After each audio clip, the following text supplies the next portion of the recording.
Eileen Chang's Blockade. Middle-aged people's feelings cannot escape reality after all. Nothing happened during the lockdown.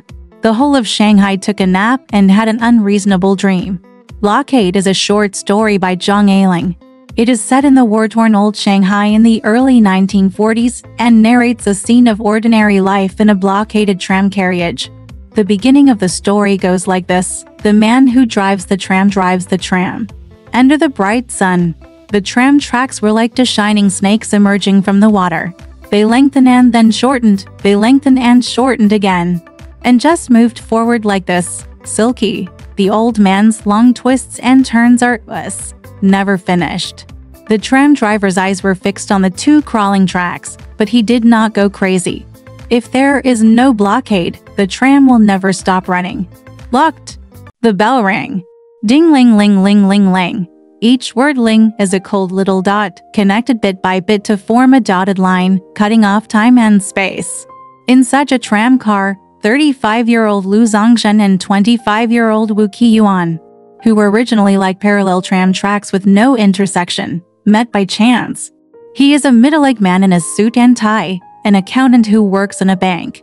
He is an honest man, serious, by the rules, and even unsmiling. On the tram after the blockade, he sat alone in a corner, eating steamed buns, while secretly complaining that his wife cared too much about life and was not considerate enough for him. She is a young spinster and an English teaching assistant at the university. Her whole person was faint and ambiguously beautiful. She is a good daughter at home, a good student at school, and now that she is working, she is a good teacher who is dedicated to her duties. She feels that there are more good people in the world than real people. She is unhappy. In order to avoid relatives he didn't like, Lu Zongshan took the initiative to strike up a conversation with Wu Qiyuan.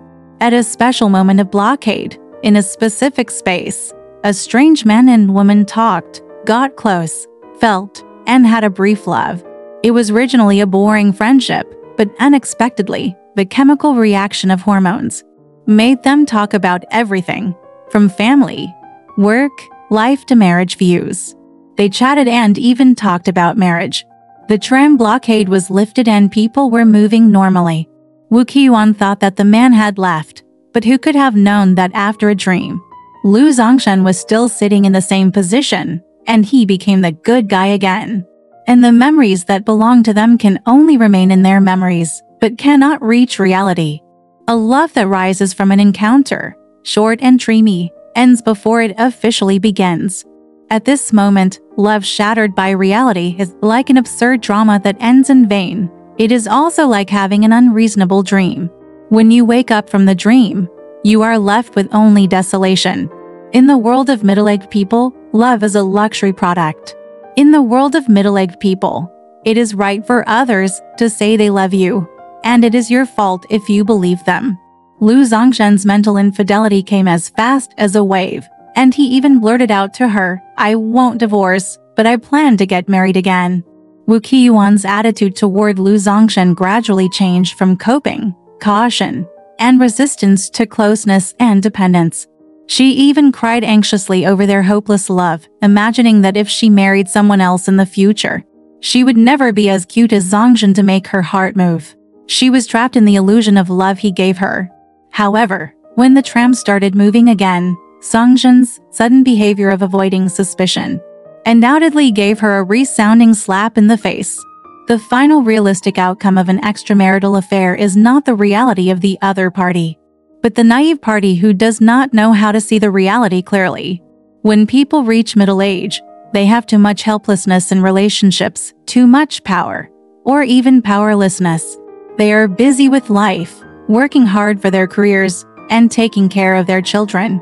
How many people can have the time to focus on managing their relationships? Therefore, love cannot be said in the world of middle-aged people.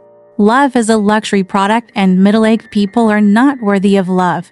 For a normal couple, love is interpreted as a family relationship that is not family love. You hold my hand, just like the left hand holds the right hand. It is like a lamp that has run out of oil, without sparks or reverberation. It's not who changed his heart, but love ultimately lost to time, reality, and life. Love for middle-aged people is not only life, but also responsibility. The world of middle-aged people cannot collapse, because there are parents who need to be filial and children who need to be educated. When you open your eyes, you are surrounded by people who rely on you, but there is no one who you can rely on. Therefore, the soul of middle-aged people is lonely and helpless. However, when people reach middle age, materials, feelings, and children cannot guarantee a happy marriage, or even a marriage. The only thing that can guarantee the continued existence and happiness of a marriage is actually responsibility. This reminds me of Francesca, the housewife in the bridge. During the 4 days when her family was out, she met Robert Kincaid, a photographer from National Geographic magazine. Francesca, whose married life was as dull as water and lost herself in daily necessities, found herself again because of meeting Robert, and Robert was also satisfied. All her desire for love was fulfilled. They spent 4 wonderful days together. Later, Robert wanted to take Francesca away with him, but Francesca refused. Because here is her husband, here is her child, and here is her damn responsibility. She can only stay, and she must stay. Middle-aged people, don't talk about love in anything, because you are not worthy. Alright, this part of the story ends here. Want to know what happened next? Let's listen to the breakdown next time.